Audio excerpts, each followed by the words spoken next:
여러분 안녕하십니까. 새롭게 하소서 김학중 목사입니다. 안녕하세요. 김정아입니다. 이게 보통 이제 공연장이나 행사장 이런 데 많이 다니잖아요. 네. 그때 보통 연예인들을 이렇게 옆에서 경호해 주는 분들 이런 분들이 있잖아요. 그렇게 그렇죠. 이제 많은 인파 속에서 그런 경호를 받고 그러면 좀 기분이 좀 남다를 것 같아요. 어떠세요? 본인 직접? 그렇죠. 굉장히 고맙기도 하면서 든든한 마음이 좀 들죠. 경호원분들이 어떤 사건이나 사고가 나도 좀 안전하게 지켜줄 거라는 그런 마음들 때문에 든든한 마음으로 일에 더 집중할 수 있는 것 같아요. 그럴 것 같아요. 이 사람들의 보호만 받아도 너무 행복하고 든든한데 생각해봤어요. 하나님의 보호와 하나님의 경호를 받는다. 그러면 어떨까? 이건 정말 상상을 할 수 없을 만큼 행복한 일인데 또 그런 하나님의 보호와 인도를 받으면 많은 기적들도 경험하지 않을까 그런 생각을 해봅니다. 맞습니다. 오늘 나오실 분이 바로 하나님의 그 돌보심과 보호 아래서 수많은 은혜와 기적들을 체험하신 분이십니다. 어떤 분이실지 화면으로 먼저 소개하겠습니다. 북한에 억류되어 있다가 735일 만에 풀려난 케네스 배 선교사. 2012년 동역자들과 함께한 18번째 북한 선교 여행 중 실수로 반입한 물건이 문제가 되었는데요. 그는 수감되어 강제 노역 등으로 정신적, 신체적으로 큰 고통을 받았지만 억류 기간 동안 하나님의 은혜와 기적을 경험했다고 고백합니다. 특별 사면을 받고 석방된 그는 주님의 임재와 수용소 생활 중 만난 북한 사람들의 모습을 담아 책으로 펴냈습니다. 또한 북한의 인권 개선을 위해 힘쓰며 북한 동포들의 아픔을 어루만지고 있습니다. 북한의 복음을 전하는 다리가 되기를 소망하는 케네스 배 선교사, 그의 이야기를 들어봅니다.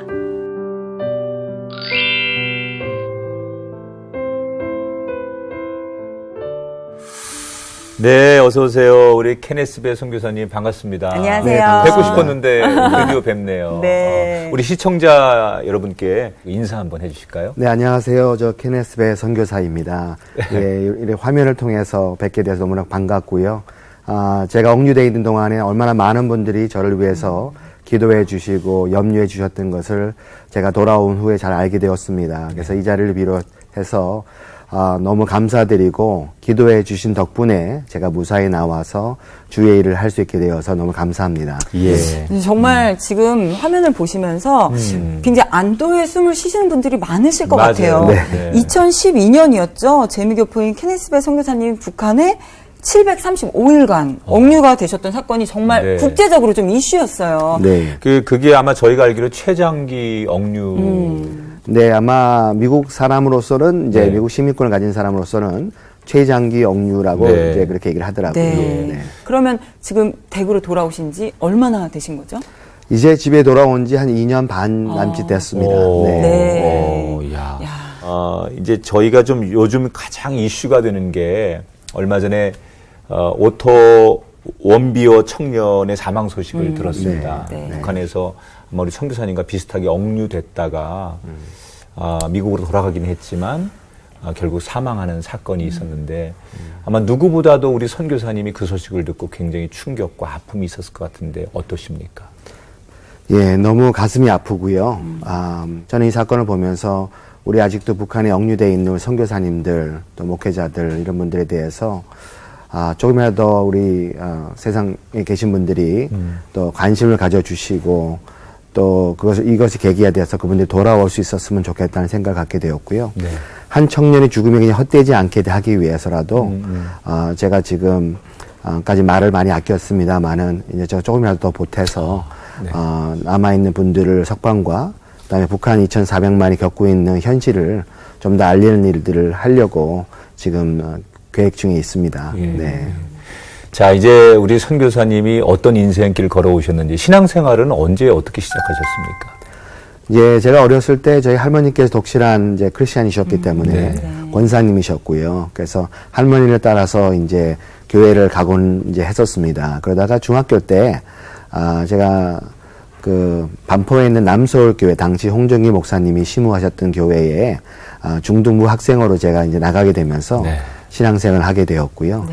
예, 그곳에 있으면서 아마 84년도였던 걸 기억을 합니다. 그때 이 주 안에서의 비전을 찾아라는 그런 주제에 수련회에 참여를 했다가 그때 이제 목자가 되라는 주님의 음성을 듣게 되면서 예수를 영접하고 목자의 사명을 받고 그러다가 이제 저희 미국으로 이제 이민을 가게 되었죠. 몇 살 때 가신 거예요? 제가 이제 17살 때 고등학교 1학년 마치고 미국으로 이민을 가게 되었습니다. 아니 그러면 수련회 때 목자가 되라라는 그 말씀에 순종을 하고 마음에는 그래야 되겠다라는 마음을 먹으셨는데 그럼 미국에 가셔서 그러면 신학을 거기서 공부를 하신 건가요? 대학 가기 전에 제가 CCC에서 하는 네. 수련회에 또 참여했었습니다. 당시에 이제 그 총재이셨던 그 빌 브라이트 박사님께서 네. 오셔서 이제 강의를 해주는 가운데 중국에 대한 그런 선교에 대한 부르심에 대해서 얘기를 하셨어요. 그래서 그때 제가 이제 중국 선교사로 헌신을 하게 되고, 그래서 이제 대학을 간 다음에는 이제 대학교 때 열심히 공부를 하고 신학교를 가야겠다 했지만 조금 시간이 걸려서 나중에 신학을 하게 되었고요. 선교사님이 이제 그렇게 이민을 가시고 미국에 가서 대학 생활을 하고 나중에 이제 신학을 하셨잖아요. 네. 그 과정 속에 뭐 좀 개인적으로 여러 가지 이제 그 선교사님 삶에 행복했던 순간 또 아픔의 순간들이 좀 있었다고 들었는데. 네, 맞습니다. 결혼을 하셨더라고 일찍이요? 네, 제가 사실 대학교 때 결혼을 했는데, 네. 제가 2004년도, 2005년도에 가정이 이제 깨어지는 그런 아픔을 겪게 되었습니다. 그러셨군요. 네. 네, 그때 너무 이제 뭐 모든 것을 할 수 없는, 당시는 제가 목사 안수를 받지 않았을 때였는데 막막한 심정으로 주님한테 묻다가 이제 제가 하와이 열방대학을 가게 되었고요. 저한테는 이제 병원에 이제 입원하는 심정으로 아무것도 할 수 없는 상황에서 마지막으로 가정을 회복해 보려고 노력을 했지만 되지 않았기 때문에 네. 저 혼자만 가게 되는 이제 그런 일이 생긴 것이죠. 그래서 가장 그 가서 앉아 있었지만 사실은 뭐 굉장히 힘들었죠. 한 몇 주 동안은 좀 너무 의기소침하고 영적으로나 모든 면에서 눌려 있었지만 하나님께서 한 주 한 주간 회복해 주시는 과정을 네. 통해서 저를 다시 연단하시는 모습을 제가 보았습니다. 또 선교단체인 예수전도단의 네. 그 제자훈련 DTS는 네. 꼭 훈련 중에 전도 그 여행을 가야 맞아요. 하잖아요. 네. 그러면 선교사님께서도 함께 거기서 전도 여행을 떠나셨던 건가요? 네, 그렇습니다. 3개월 동안 이제 교육기간을 마치고 네. 2달 동안 전도여행을 가는데 저는 이제 중국에 부르심이 있으니까 이제 중국 팀에 소속이 네. 되어서 중국을 가게 되었고요. 네. 중국의 전도여행 과정 속에서 단동이라는 데를 가보게 되었습니다. 네. 단동에서 사역하신 선교사님을 통해서 북한 분들 2분을 만났는데 네. 한 분은 이제 30대 여자분이었는데 네. 예수 믿은 지 3주 됐더라고요. 네. 그래서 이제 그분한테 기도 제목을 좀 내달라고 했더니 저를 위해서 기도하지 말라. 저는 벌써 예수를 알지 않습니까? 네. 우리 북한에 있는 동포들 위해 기도해 달라고 하는 얘기를 들으면 제가 깜짝 놀랐습니다. 네. 내가 예수를 가졌는데 또 뭐가 필요하냐? 이런 얘기를 하고요. 그 또 다른 한 분은 50대 남자분이었는데 예수 믿은 지 한 달 됐다고 하시더라고요. 예. 그래서 그분한테 제가 물어봤죠. 예수 믿으시니까 좀 어떠세요? 했더니 그전에는 살 소망이 없었는데 이제는 소망이 생겼습니다. 네. 예수가 소망이다. 이런 얘기를 하시더라고요. 그 다음 날에는 압록강 지류를 따라가다 보니까 색강들이 있는데 거기서 쪽배를 타고 북한 가까이 볼 수 있는 그런 관광 코스가 있는 것 같아요. 그런 게 있군요. 그래서 저희가 보통 관광객들 낮에 그걸 하는데 저희는 하다 보니까 밤에 타게 되었습니다. 그 칠흑 같은 어두운 밤에 저희가 그 보트를 타고 북한 아주 가까운 데까지 갔는데 그 보트를 운전했던 사람이 아예 북한 쪽에 대는 거예요. 그래서 저희가 좀 깜짝 놀라서 이래도 되나 하고 있었는데 조금 있으니까 북한 군인이 한 명이 나오더라고요. 네. 그래서 제가 뱃머리에 있어가지고 안녕하십니까 인사하고 몇 마디 하다 보니까 이 친구가 혹시 돈 좀 가져왔냐 물어보더라고요. 그래서 네. 미안합니다. 돈 준비 못했는데 그랬더니 담배 좀 있습니까? 그래서 제가 담배도 없지만 좀 가져온 게 있습니다 하면서 빵이니 과자니 뭐 여러 가지 과일 같은 걸 좀 드렸습니다. 네. 그가 이제 고맙다고 하면서 나중엔 뒤를 돌아서 이제 어둠 속으로 사라지는데 네. 그때 저한테는 하나님의 음성이 들려왔어요. 이 병사가 필요한 것은 돈도 아니고 담배도 아니다. 바로 예수 그리스도다. 예수 말이 길이요 진리요 생명이고 하나님 아버지께 갈 수 있는 유일한 방법이 바로 예수밖에 없다. 네. 그래서 저도 그 배 위에서 이렇게 기도했죠. 주님, 저를 북한과 외부 세계를 연결하는 다리로 사용하여 주시옵소서. 네. 그것이 계기가 되어서 2006년도에는 하와이 열방대학에서 파송을 받아서 네. 중국 선교사로 네. 중국 대련이라는 지역에서 사역을 이제 시작하게 됩니다. 그럼 이제 어떤 사역을 그때 당시에 감당하셨나요? 제가 이제 2006년도 말에 제이하우스라는 사역을 시작하게 되었고요. 예. 그것은 이제 열방의 젊은이들이 이 땅에 오게 될 것이라는 주님 음성을 듣게 되어서 네. 그러면 이분들이 와서 먹고 자고 또 예배하고 기도하고 훈련할 수 있는 그런 집을 하나 예배하라고 그러셔가지고 제가 있어 그런 이름도 제이하우스에서 예수님의 집 지저스 하우스라 해가지고 1년에 한 300명 정도의 단기 선교팀들을 호스팅하면서 수백 명이 전도가 되고 여러 훈련 사역이 시작이 되고 이제 이렇게 이제 사역이 갑자기 급성장을 하게 되었죠. 네. 네. 거기에 더 나아가서 또 북한 땅까지 또 넓히셨어요, 사역을. 그럼 네. 구체적으로 어떤 또 일들을 하셨는지 궁금해요. 저희가 2008년도에는 이제 중국인 대상으로 제자 훈련 학교를 하게 됐는데 네. 그때 모집했던 분 중에 한 분이 오셨는데 네. 북한 분이 오셨어요. 네. 그래서 제가 그분을 받아야 될지 안 말아야 될지 고민을 많이 했지만 결국은 그분이 학교에 오셔서 학교를 다 하시고 1년 동안 여러 과정을 거치시고 그 다음에 이제 북한으로 돌아가시면서 거기 가서 고아원을 하겠다고 예. 네. 그 꽃제비 아이들이 많은데 먹이고 입히고 그리스도 사랑으로 키우겠다. 그래서 저희가 안수해드리고 파송해드렸던 일이 있었고요. 네. 그 후에는 저희가 사역센터를 단동으로 옮겨서 저희가 그 선교센터를 하면서 2010년도에는 라진 선봉이라는 데를 가보게 되었습니다. 네. 그곳에 가서 이제는 서방 사람들에게 관광으로 들어올 수 있는 길이 열렸다는 얘기를 듣고 제가 그러면은 문화교류 관광이라는 것을 제가 제안을 했습니다. 네. 네. 북한에다가. 네, 북한에다가. 네. 제가 사람들을 데려올 텐데 저희가 원하는 관광을 하게 해달라고. 그래서 학교에 가서 아이들과 영어로 교제할 수 있게 해달라. 1시간, 2시간 프리토킹 하게 해달라. 그 전까지는 그렇게 아이들이 이렇게 외국 사람들을 대화해 본 적이 없었다 그래요. 네. 그걸 하게 해주겠다는 것입니다. 산에 올라가게 해달라고. 그랬더니 산에 올라가서 저희는 등산해서 위에 올라가서 라진 선봉을 내려보고 기도하기 위해서. 그랬더니 이제 그분들 등산도 할 수 있다. 바닷가에 가서 해수욕도 아이들과 하고, 뭐 축구도 하고, 뭐 이제 장마당에 가가지고 물건도 사보고. 장마당은 외국 사람들 못 가게 돼 있는데 그런 것을 다 허용해 주는 조건이 되어서 네. 하나님께서 문을 여시나 보다. 굉장히 파격적인 네. 조건. 그러게요. 아닌가요? 네. 그래서 제가 이제 그 다음날 호텔 뜰 밖에 나와서 걷고 있는데 하나님 음성이 다시 들려와요. 예. 주님께서 이렇게 말씀하는 것 같았습니다. 내 백성의 눈이 멀어서 보지 못하며 그들의 귀가 멀어서 듣지 못하고 그들의 입이 봉해져서 벙어리가 되었다. 하지만 내가 그들의 눈을 열어서 내 영광을 보게 할 것이고 그들의 귀를 열어서 내 음성을 듣게 할 것이며 그들의 입을 열어서 내 이름을 송축하게 하리라. 내 백성을 곧 회복하겠다는 말씀을 하시면서 네. 저에게 여리고 성을 생각나게 하셨어요. 네, 네. 여리고 성이라는 성을 이스라엘 민족이 가서 정복을 할 때 무력으로 진압한 것이 아니라 하나님의 방식대로 순종하였더니 네. 하루에 한 번씩 돌다가 네. 7일째 되는데 7번 돌고 함성을 지르자 무너져 내린 걸 생각해 하시면서 만약에 우리가 믿는 사람들, 기독교인들을 이곳에 데려와서 여리고성이 무너진 것처럼 땅밟기를 하면서 와서 기도하고 예배하고 한 1년 정도 그 땅을 돈다면 하나님이 이 성읍을 주지 않겠는가. 네. 그래서 제가 그래서 한 300명의 기도 용사들을 전 세계에서 모집을 하게 되었고요. 네. 17개 나라 분들이 아프리카, 유럽, 남미, 중미, 네. 아시아 다양한 분들이 10명, 수명 단위로 오시기 시작하는 거예요. 그래서 그분들을 전 세계에서. 전 세계에서 네, 네.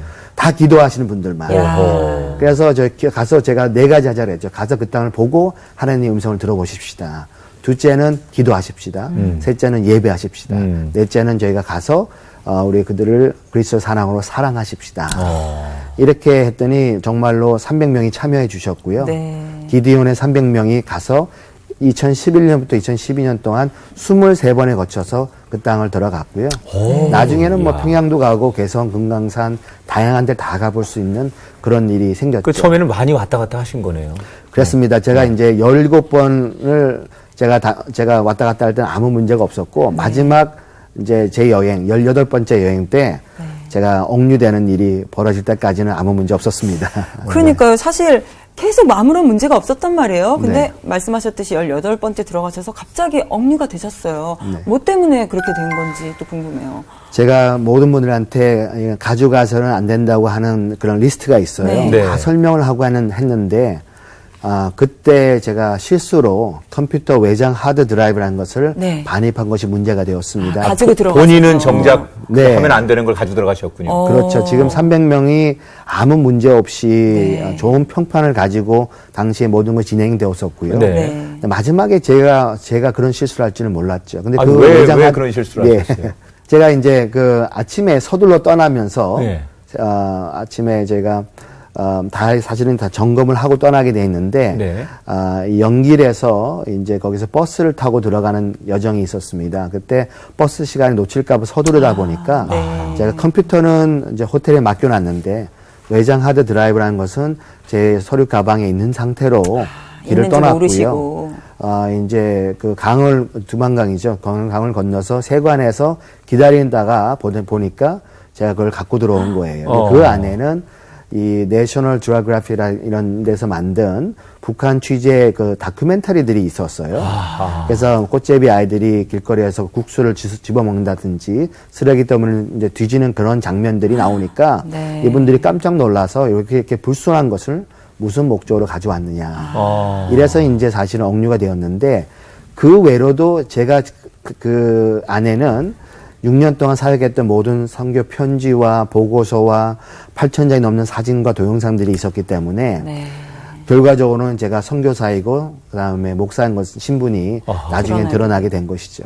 정말 뭐 원하지 않았지만 꼼짝달싹 할 수 없는 그러니까요. 그런 상황에 놓이신 거네요. 네, 맞습니다. 이게 순간적인 그 실수 때문에 결국은 이제 큰 어려움을 당하셨잖아요. 그래서 네. 이제 억류가 되시고 그 당시의 심정은 어떠셨어요? 막 억류될 때. 네, 뭐 이루 말할 수가 없었죠. 그래서 억류가 되어서 이 보이부 안가 같은 그런 시설, 이런 호텔, 허름한 호텔 같은데 저희가 그 이제 붙잡혀 있었는데 제가 뭐 모든 증거물을 갖다 준 셈이 되기 때문에 아무리 생각해도 벗어날 길이 없었기 때문에 제가 굉장히 참담한 심정이었고요. 그리고 저 혼자의 문제가 아니라 제가 데려온 사람들은 무사할지, 네. 그 다음에 이제 외장 하드에 들어가 있는 많은 정보를 보면 여러 사람들의 정보가 나오는데 그들한테 어떤 해가 끼쳐질지 모르는 상황이었어서 정말 초조하고 불안한 그런 시간이었죠. 그래서 그곳에서 강도 높은 조사를 이제 받게 됩니다. 네. 그래서 이 사람들이 방 한가운데 딱 세워놨습니다, 저를. 그래서 차렷 자세로 세워놓고 몇 시간씩 이제 미동도 못하게 하면서 사실대로 이제 얘기할 때까지 서 있으라. 그냥 딱 세워놓고 네. 꼼짝도 못하게 하고. 네, 차렷 자세로. 그래서 조금 움직이면 카메라 보고 있다 들어와가지고 이제 호통을 치고.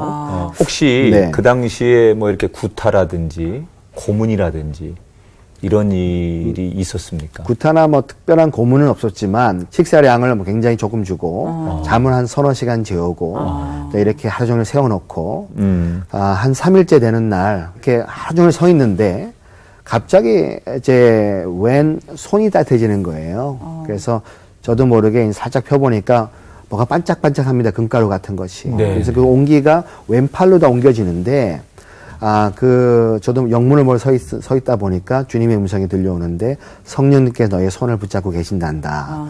그가 내 발 옆에 서 계신다 말씀하시면서 난이 두려워하지 말라. 내가 너와 함께 함이라. 이렇게 말씀하시는 것입니다.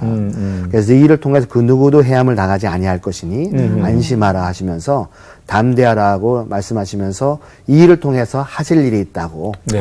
그렇게 얘기를 저한테 해주셨죠. 그래서 주님이 함께 하시면 그 누가 나를 대적하리요 하는 생각이 들면서 걱정, 근심, 불안, 초조함은 다 사라지고 마음의 평안이 그다음에 그 방에 주님의 임재가 가득한 것을 느끼게 되었죠. 예. 그래서 너무 평안하고 좋아서 아마 저도 모르게 아마 빙그레 웃었던 것 같아요. 그냥 3일 동안 서 있었는데 네. 갑자기 웃으시면 네. 이 정신 이상한 사람을 생각했어요. 그랬더니 이제 카메라를 보고 있던 사람들이 자기들끼리 저쪽 방에서 얘기하는 게 들리는데 야 소용없어 쟤 웃고 있어 그러더라고요. 그랬더니 그냥 들어오더니 가서 자라. 어머. 더 이상 서 있을 필요 없다는 것이죠. 세워놔도 뭐 소용없고 대려 웃고 있으니까. 네. 예, 야. 그런 일도 있었죠. 아니, 지금 웃으셨던 그 웃음처럼 웃으셨을 것 같은데. 근데 주님의 임재와 평강이 그 막에 가득하니까 그 기쁨이 샘솟는데 여기가 지금 북한의 유명한 그 보이부에 끌려와서 억류 3일째 주님께서 내가 너의 구원자가 되리라. 내가 너를 떠나지 아니하며 저버리지 않겠다고 하시니까 아무리 이런 상황이라도 주님이 함께 하신다면 나한테는 소망이 있구나 하는 생각을 하게 되었죠. 그러면 이제 본인의 신분이라든지 네. 뭐 목적들을 다 그럼 나중에 제대로 진술을 하신 겁니까?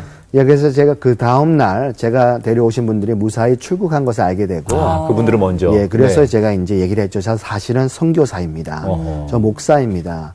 이곳에 들어온 목적은 사람들을 데리고 와서 기도하고 예배할 목적으로 데려왔다는 얘기를 제가 사실대로 얘기를 했습니다. 예. 네. 그러자 이 사람들이 이 엄청난 일을 당신 혼자서 계획할 일이 없는데 배우를 대라는 거예요. 예, 네. 그래서 그렇죠. 누가 보냈나 이렇게 물어보더라고요. 그래서 제가 하나님이 보냈습니다.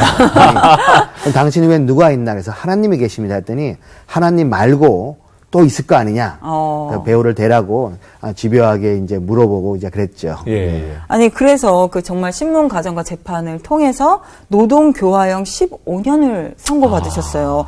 그곳에서는 사실 무기징역이나 다름이 없는 형벌인데 어떠셨어요? 그 이야기들 좀 해주세요. 그래서 제가 나중에는 국가전복 음모죄라는 것을 네. 이제 제가 이제 받게 됩니다. 네. 제가 그래서 어떻게 국가전복 음모를 꾀했냐고 했더니 기도와 예배로 이렇게 얘기를 하더라고요.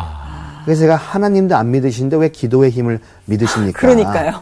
우리 믿는 사람보다 믿음이 더 좋으신 것 같다고 제가 네. 그런 얘기도 했습니다. 할 얘기 다 하셨네요.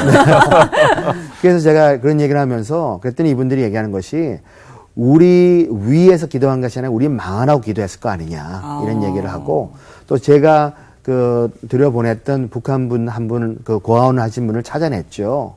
그래서 제가 이분이 와서 결국은 자수를 할 수밖에 없고 용서를 받고 잘 살고 있었는데 저 때문에 다시 조사를 받게 되시고 네. 나중에는 이제 저쪽 측 증인으로 나와서 이제 저를 이제 그 증거를 하고 집으로 돌아갔다는 얘기를 들었습니다만은 네네. 당시에는 제가 너무 걱정이 되어서 이분이 고아원을 하려고 시도하다가 못했는데 그게 국가전복 음모랑 무슨 연관이 있냐 했더니 한 사람이 하나님 믿고 돌아와가지고 고아원을 해놓으면 10명의 아이들이 믿을 거 아니냐. 10명이 나중에 100명 되고 나중에 10,000명 되면 우리한테 위협이 되겠나 안 되겠나 이러더라고요. 그랬더니 그러면서 보라 당신이 한 것은 기독교 바이러스를 침투시켜가지고 사상 문화 침투 책동이라는 것을 통해서 우리의 사상을 변질시키고 수령님의 믿음을 깨고 하나님 나라를 만들려고 했다. 그래서 이제 국가전복 음모이라는 것입니다. 그래서 제가 그런 얘기를 하는데 꼭 하나님의 음성처럼 들렸죠. 그렇다. 한 사람이 세상을 변화시킬 수 있고 우리가 기도할 때 그곳에 하나님 나라가 임할 수 있다는 것을 그때 사실은 제가 그분들의 입을 통해서 네. 제가 깨닫게 되었고요. 그리고 나중에 평양으로 보내지고 5개월 이상의 그런 예심이라는 사전 심리 절차를 밟아서 검찰에 기소가 된 것이죠. 네. 그리고 15년 노동 교양을 받고 네. 이제 미국 시민권자로서는 처음으로 이제 노동 교화 선언제를 보내지게 되는 일을 네. 겪게 되었습니다. 그곳에서 생활은 어땠습니까? 그러니까요. 하루 일과가. 제가 아침 6시에 기상을 하게 되고요. 8시부터 저녁 6시까지 주 6일은 나가서 노동을 해야 됩니다. 그래서 뭐 콩밭에 가서 콩도 심어보고 네. 김매기도 하고 겨울철에는 석탄재가 나오는 걸 다 곡괭이 자루로 다 부셔가지고 가루로 만들어서 밭에서 뿌리는 일. 이게 비료가 없기 때문에 네. 뭐 하수구 공사를 한다든지 가서 돌을 날라온다든지 여러 가지 그런 중노동들을 이제 하게 되죠. 그래서 돌아오게 되면 뭐 꼼짝도 못할 정도로 피곤하고 밤에 이제 10시에 취침을 하게 되는데 불을 환하게 켜놓게 합니다. 그래서 카메라를 저를 봐야 된다고 해서. 네, 그래서 잠자기도 어렵고 그리고 이제 제 방만 불이 있으니까 온갖 벌레는 다 들어오고 방충망이 없어요. 예, 네. 그래서 한 200마리씩 벌레를 잡아야 되고 매일같이. 그리고 이제 관절염이 생겨서 손이 저려가지고 1시간마다 깨서 제가 손을 털기도 하고 뭐 이러한 상황이기 때문에 굉장히 극심한 어려움 속에서 이제 그런 시간들을 보내게 된 것이죠. 네. 그 외국인 특별교화소라는 곳에 계셨더라고요. 네. 외국인들이 또 계셨습니까? 다른 분들이. 한 3, 40명 정도의 간수와 이제 일하시는 분들이 계셨는데 가보니까 죄수는 저 혼자밖에 없더라고요. 당시에는. 네. 그래서 제가 혼자 일하고 혼자 생활을 했고요. 3인 1조로 해서 한 4, 5조가 돌아가면서 저를 지키고, 제가 이제 일하러 나가도 총을 차고 이제 3명이서 삼각형을 그리고 저를 중간에 딱 놓고 일을 시키니까 허리도 필 수도 없고. 이분 제가 아주 정말 흉악 범죄자처럼. 네. 그래서 사실 하루하루 이게 하나님을 의지하면서 잘 버틴다고는 하지만 사람인지라 마음이 연약해지고 굉장히 좀 낙심이 되는 순간들도 있으셨을 것 같거든요. 그런 적은 없으셨나요? 예, 저희가 아침마다 전신 갑주를 입었어야 됐고요. 네. 제가 성경을 읽을 수 있도록 해줬습니다. 제가 가지고 간 네. 성경을 돌려줬기 때문에 네. 아마 제가 북한에서 아마 평생 읽은 성경보다 더 많이 읽었을지도 모르고요. 기도하고 예배하고 전신 갑주를 입고 네. 그 다음 날 기억 못하니까 하루하루만 오늘 하루를 지탱하게 해달라고 그렇게 간절히 기도하고 했습니다마는 참 낙심되고 그럴 때들이 간혹 있었죠. 네. 저희가 한 1년쯤 되었을 때 미국에서 특사가 온다는 얘기를 들었는데 취소가 되었고 네. 일주일 후에는 미국 오바마 대통령이 백악관에 있는 특사를 보내서 저를 만났습니다. 네, 네. 그래서 5분간 면담을 하게 해줬는데 그분의 이야기는 미안하다고 못 데려간다는 얘기죠. 아니 미국에서 네. 대통령 특사까지 왔는데 하여튼 어렵게 왔는데 그것도 5분밖에 못 만나고 네. 결론은 미안하다 데려갈 수 없다. 그리고 이제 저희 어머니의 편지가 그 다음에 도착을 했습니다. 네. 저희 어머니가 이렇게 편지를 보내왔어요. 지금은 이제 다니엘의 세 친구의 믿음이 필요할 때 같다. 그래서 우리 여호와께서 능히 우리를 구원할 수 있지만은 그렇게 하지 아니할지라도 그 믿음이 필요하다는 얘기를 듣고 집에 가지 못하는구나 하고 제가 생각하게 되었죠. 그래서 네. 그 당시에는 제가 27kg나 이제 감량이 되면서 영양실조가 돼가지고 그 음식을 병원으로 섭취하지 옮겨진 못해서. 것이죠. 네. 음식 양도 작고 뭐 특별히 영양소가 없다 보니까 굉장히 쇠약해져서 병원으로 옮겨져 있는 상황이었는데 네. 제가 병원 침대에서 무릎을 꿇고 기도했죠. 주님, 제 마음 아시죠? 집에 가고 싶습니다. 가족들을 생각하면 가야 되는데 하지만 제 원대로 하지 마옵시고 주님 뜻대로 하옵소서 하면서 저를 사용해달라는 기도를 다시 한번 하게 되니까 주님이 이렇게 물으시더라고요. 얘야, 네가 나를 사랑하느냐. 그래서 거기에는 너의 아내보다 자녀보다 사역보다 나를 더 사랑하느냐. 그래서 그것이 제자란 그 무엇보다도 주님을 더 사랑하는 것이었던 것을 그때 저를 깨닫게 해주셨고요. 네. 그래서 제가 사랑합니다 하고 고백을 하니까 내 양을 먹이라고 이렇게 말씀하셨어요. 그래서 제 주위에 30-40명이 넘는 사람들이 있었는데 네. 저를 억압하고 감시하는 사람으로 생각했었는데 잃어버린 어린 양이다. 내가 너를 보냈다 하고 말씀하시면서 너는 이곳에 죄인으로 와 있는 것이 아니라 나의 아들로 와 있다. 나의 선교사다. 이렇게 말씀하시면서 그들에게 나아가라고 말씀하시는 거예요. 제가 근데 이 교화소야 병원에서 어떻게 이걸 할 수 있습니까? 그렇죠, 지금. 하고 얘기를 했더니 내가 너를 도우리라 하셔서 길이 열리기 시작하는데 네. 제가 이제 수인 번호가 103번이었습니다. 네. 사람들이 저를 이제 103번 이렇게 부르는데 이상하게 그 기도 후에는 한 사람씩 저를 만나면서 이렇게 얘기하는 거예요. 네. 목사님 이 얘기 좀 하자요. 그러면서 그 간수분들이요? 네, 가정 얘기, 애들 키우는 얘기 하다 보니까 제가 부부 상담, 예비 부부 상담, 네. 가정 상담까지 다양한 것을 목회를 하시는 거네요. 그러네요, 하고 정말. 있는 거예요. 그래서 제가 보니까 그들의 친구가 되어지고 목자가 되어가는 제 자신을 발견하게 되었고요. 네. 한 분이 이렇게 묻더라고요. 목사님처럼 하나님 믿으면 뭐 좀 생기는 게 있습니까? 그래서 제가 물론 있지요. 그래서 하나님께 이렇게 공급하셨고 이렇게 행하셨다니까 굉장히 부러워하더라고요. 자기들은 자력갱생하라고 하는데 기도만 하면 주신다니까 좋겠다고. 또 다른 한 분은 이렇게 얘기를 합니다. 목사님처럼 하나님 믿으면은 교회에다가 뭘 갖다 바쳐야 됩니까? 그래서 제가 11조 감사헌금도 있지만 선생님 자신을 하나님 앞에 드려야 됩니다. 제가 2년 동안 못 가고 있으니까 한 청년이 저한테 그래요. 하나님 살아있다며 근데 왜 아직도 여기 있냐고. 기도하면 보내줘야 되는데 왜 아직도 여기 있냐. 그래서 하나님의 계획이 다른 것 같다고. 제가 아니면 어떻게 하나님 이야기, 밖의 세상 이야기 듣겠느냐 했더니 맞대요. 평생 들어본 적이 없는 이야기다. 그래서 제가 라진에서 조사받을 때 한 조사관이 물었거든요. 내가 하느님이란 말은 들어봤지만 예수란 말은 당신 통해서 처음 들었는데 예수가 중국에 사오, 우리 조선에 사오 이렇게 물어보더라고요. 네. 평양에서 태어나서 대학 나온 보이부 직원이 이런 질문을 한다는 얘기는 동방이 예루살렘이었던 그 평양이 더 이상 예수의 이름이 들을 수가 없는 곳이 됐다는 것이 얼마나 가슴 아픈 현실인지를 그때 제가 잘 알게 되었죠. 참 간수들에게 어떻게 보면 정말 친구이자 목자가 되어 주셨어요. 어떻게 그렇게 변화시켜가 주셨는데 어떻게 어떤 방법으로 그럼 거기서 풀려나게 되셨을까 싶어요. 그러니까 지금 특사가 와도 안 네, 되고 안 된다고 다 정말 방법들이 끝이 없는 없었는데. 것 같은 상황인데. 제가 그곳에 이제 2년을 있게 되고요. 2014년 11월 3일이 딱 2년째 되는 날인데, 네. 그 전까지 특사가 여러 번 오려고 시도하다가 안 된 걸로 알고 있었고요. 네. 그 다음에 11월 3일 날 아침에 주님이 눈을 떴는데 주님이 말씀하시는 거예요. 스바냐서 3장 20절을 펼쳐보라. 영어로 말씀하셔서 영어 성경을 펼쳐보니까 거기에는 영어로 I'll bring you home. 내가 너를 집으로 데려간다. 네. 하고 딱 나와 있는 거예요. 네. 그 전까지 제가 저는 집에 데려가려는 기도를 제가 매일 했었는데 네. 그렇게 저한테 응답하신 적이 없어서 네. 깜짝 놀랐었습니다. 그쵸. 그랬는데 그게 월요일이었는데 11월 3일이 네. 금요일 날 11월 7일 날 특사가 왔고요. 네. 11월 8일 날 제가 집에 돌아올 수 있는 그런 일이 생긴 것이죠. 야, 특사가 결국 왔군요. 네. 네. 집에 오는 비행기에서 제가 그 얘기를 하니까 깜짝들 놀래요.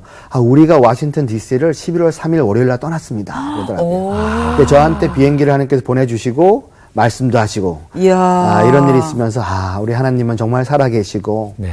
그 약속을 저버리지 않게 하셨구나. 그래서 제가 이런 얘기를 해요. 그래서 오바마 대통령도 이제는 제 이름을 아는데 더 중요한 것은 하나님 아버지로부터 아는 바 되었다. 그래서 그걸 생각하니까 지금도 세상에서 고통받고 고난 중에 있는 분들이 얼마나 많겠습니까? 그래서 그 북한에 억류되어 있던 한 선교사를 그렇게 보살피시고 이렇게 인도해 주셨다면 아마 오늘 방송을 보신 시청자분들 중에서도 고난 속에 있지만은 함께 하시는 주님, 약속하시는 주님을 만나게 된다면 그것도 큰 은혜가 아닐까 생각됩니다. 아멘. 네. 앞에서도 말씀하셨지만 미국인으로서는 최장 억류 기간을 북한에서 이제 계셨고 많은 기적을 지금 체험하시고 지금 얘기 들어보니까 정말 하나님의 은혜 아니면 네. 있을 수 없는 일들이 쭉 이제 펼쳐지면서 어떻게 보면 이제는 제2의 인생이 시작되신 건데 하나님이 어떤 일을 선교사님을 통해서 하고 싶으시기에 그런 과정들을 보내셨는지 지금 어떤 것을 계획하시고 어떤 일을 하고 계신지 그 얘기가 좀 듣고 싶습니다. 제가 집에 돌아왔을 때 얼마나 많은 분들이 기도했기 때문에 제가 돌아오게 된 것을 기억하게 하셨어요. 17만 7천 명이 서명을 운동에 참여하시고 수십만 수백만이 전 세계에서 기도했다는 것을 나중에 알게 되었고요. 그러면서 주님께서 말씀하시기를 내가 저 땅의 백성들도 잊지 않고 있다고 말씀하시면서 가서 전하라. 내가 너한테 해한 것을 전하라 하시면서 그들의 눈물을 보았고 그들의 탄식을 들었다고 말씀하시면 내가 그들을 회복하겠다고 하시면서 제가 지금 맡겨진 역할이라는 것은 사람들에게 나아가서 우리 북한 땅을 잊지 마십시다. 2,400만의 동포들, 예수의 이름이 사라진 그곳에 사는 분들에게 우리가 관심을 갖고 그들을 외면하지 맙시다 하는 일들을 제가 여러 강연과 이런 활동을 통해서 지난 1년 동안 하다가 최근에 지난 3월 달에 서빙 라이프라는 북한 인권, 그다음에 또 구호 단체인 서빙 라이프라는 일을 하게 되었습니다. 그래서 그 NGO입니다. 네, NGO, 국제 NGO고요. 지금도 탈북민들을 구출하는 일, 그다음에 또 인권 보호 시설들을 또 중국에서도 이제 하고 있고요.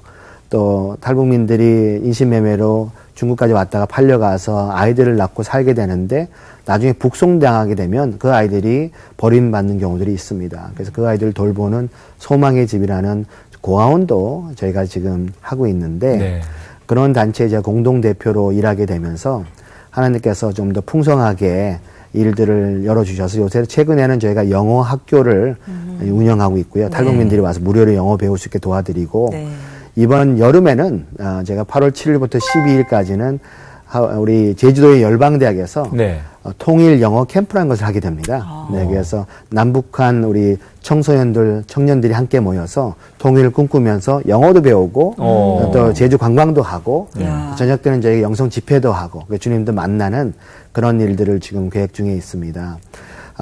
그 과정 속에서 주님께서 요새 또 한 가지 시작하게 하신 것은 느헤미야 기도회라는 것을 시작을 했어요. 네. 느헤미야가 울면서 탄식하며 기도했을 때 그 기도를 들으시고 예루살렘에 보내셔서 다시 무너져진 성벽을 다시 세우게 하신 것처럼 네. 우리가 통일이 되면은 저 땅에 있는 모든 것을 다시 세워야 되지 않겠습니까? 영적인 진지들 구축을 해야 될 텐데 먼저 우리가 모여서 기도하십시다 해서 처음으로는 기도하기를 작정하겠습니다 하는 그런 기도 캠페인을 좀 벌였으면 좋겠다 하는 생각을 하게 되어서 제가 지금 그 일을 지금 준비 중에 있습니다. 그래서 네. 전 세계 사람들에게 북한을 잊지 마십시다. 그래서 그분들의 이름, 그다음에 저희 연락처, 이메일을 저희한테 주시면은 저희가 한 주에 한 번씩이라도 기도 편지를 보내드리고 어떻게 기도해야 될지, 무엇을 기도해야 될지 이런 것들을 저희가 시도할 예정이고요.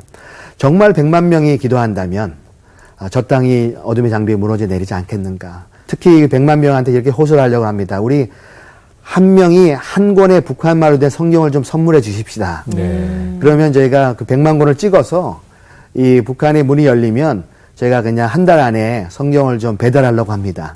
그래서 제가 성경 배달 10만 명을 모집을 하고 한 분이 10권씩만 가지고 가서 10명한테 복음 전하시고 성경을 나눠준다면 우리가 북한이 열리고 나서 한 달 안에 100만 명이 성경을 읽을 수 있고 우리 복음을 들을 수 있는 기회가 되지 않을까. 네. 예, 이렇게 제가 생각하고 있고요. 또 각 영역별로 우리가 최소한 10,000명의 사람들이 준비가 되어서 네. 최소한 2년간 가서 살면서 말로 전하는 복음이 아니라 삶으로 전하는 복음을 통해서 다시 무너진 생복들을 다시 세우는 일들을 하십시다 하는 그 운동을 지금 이제 시작하려고 하죠. 이번 7월 달에 시작이 됩니다. 네. 네, 그렇군요. 아니 참 기도의 힘이 얼마나 큰지를 또 직접적으로 정말 체험을 하셨잖아요. 특별히 이것만은 꼭 기도해 줬으면 좋겠다 하시는 거 있으시면 또 제가 특별히 기도 부탁드리는 것은 지금 우리 억류되어 있는 분들이 여러 분 계십니다. 네, 우리 대한민국 네. 국적을 가지신 분들이 6분이나 계시고요. 3명의 선교사님이 계시고 또 그리고 미국 국적자가 지금 3명, 또 캐나다 이면수 목사님까지 이런 분들이 지금 억류되어 있는 문제가 조속히 해결이 될 텐데 우리가 한 목소리로 같이 기도하고 함께 서서 그분들에게 당신들은 잊혀지지 않았습니다. 많은 분들이 저한테 편지를 보내오셨어요. 네네. 그래서 아니야 잊혀지지 않았다. 우리가 기도하고 있어. 돌아올 것이라는 그런 메시지를 많이 보내주셨어요. 그래서 저희가 앞으로 그래서 저는 이제 특별히 이 느헤미야 기도 운동을 하기 위해서 저희가 홈페이지도 제작을 할 텐데 거기다 많은 사랑의 편지들을 보내주시기를 저는 그렇게 할 것 같습니다. 네. 그래서 이런 것들을 통해서 기도 운동이 확산이 되고 전 세계적으로 기도하면서 정말 억류되신 분들도 돌아올 수 있고 또 북한이 2,400만이 하나님께 돌아올 수 있는 기도에 동참해 주셨으면 하는 그런 바람입니다. 네. 어찌 보면 지금 조금 전에 얘기하신 대로 북한 땅에 억류되어 있는 많은 분들에 대해서 걱정도 하고 어떤 분은 절망하기도 하는데 케네스베 선교사님을 보면서 그분들이 다시 곧 오시겠구나라고 하는 희망도 갖게 되는 시간이었고 특히 하신 말씀 가운데 북한을 잊지 말자. 우리가 기억만 하는 것으로도 충분히 주님의 사랑을 전할 수 있다는 것 다시 한번 확인하는 시간이었고요.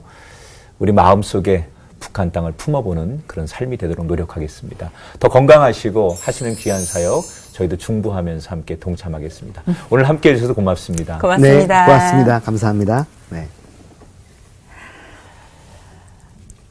수감 생활 중 하나님의 은혜와 기적을 체험하신 선교사님의 이야기를 들으면서 네. 베드로전서 5장 7절의 말씀이 떠올랐습니다. 너희 염려를 다 주께 맡겨라. 이는 그가 너희를 돌보심이라. 어떠한 어려운 상황이든지 간에 걱정과 염려를 먼저 하기보다 그 내가 믿는 하나님의 그 선하심과 돌보심을 믿고 따라 나아갈 때 우리가 생각지도 못한 커다란 기적을 체험하게 될 거라고 믿습니다. 네. 오늘 케네스베 선교사님이 북한에서 억류 당시에 가장 고통스럽고 초조하고 불안한 그 순간에 성령께서 따뜻하게 내 몸을 감싸시고 나에게 주셨던 음성, 두려워하지 말아라. 내가 너를 해하지 않게 할 것이다. 내가 너와 함께 할 것이다. 라고 하는 그 말씀이 우리에게 얼마나 큰 위로가 되는지 모릅니다. 어찌 보면 지금 우리 베네스베 선교사님처럼 삶에 억류되고 가난과 질병과 여러 가지 인생에 붙들려 있는 많은 분들이 있을 텐데 동일한 하나님의 성령님의 음성이 그분들에게도 들려지게 되기를 바라면서 여러분을 축복해 드립니다. 새롭게 하셔서 오늘 여기서 인사드리고요. 다음 시간 다시 찾아뵙겠습니다. 여러분 고맙습니다.